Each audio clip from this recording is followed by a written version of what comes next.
Affected indigenes and residents in communities ravaged by communal clashes over land disputes in Osun State have made different appeals and suggestions to the government on how to ensure lasting solution to the perennial land crisis.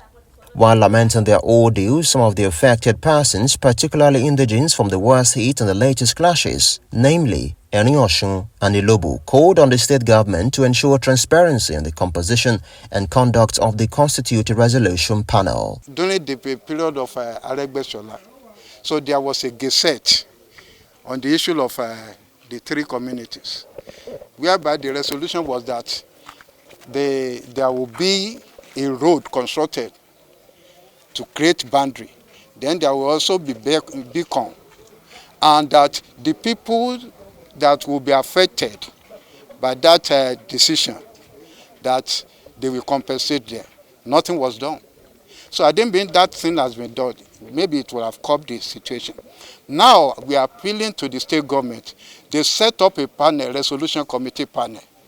And that panel, we want the panel to conclude the findings. Because they visited the areas only to finalize their report and submit.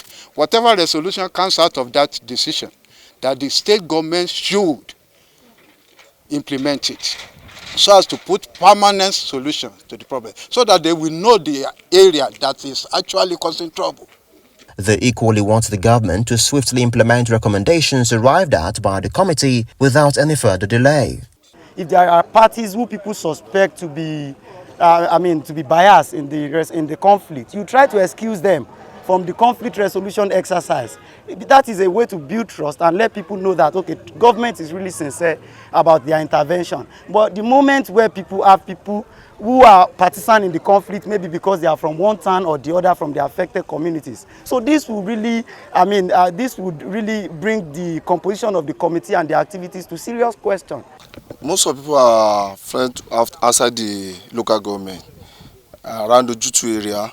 Some people left to other nearby towns like Osun, Osun, Ogbomoso. The three affected communities have been deserted due to the imposition of a 24-hour curfew. Beside loss of lives, scores of houses and shops and various property, including a worship center and school, were utterly destroyed in the three communities. However, security operatives continue the enforcement of the 24-hour curfew in the three communities, while the majority of the displaced people of the communities now reside in neighboring towns where they complained of being subjected to a series of untold hardship. Access 24 news correspondent Adeniyi Folorunsho reports that most of the affected parties urged the government to set up a new committee which has an understanding on conflict resolution.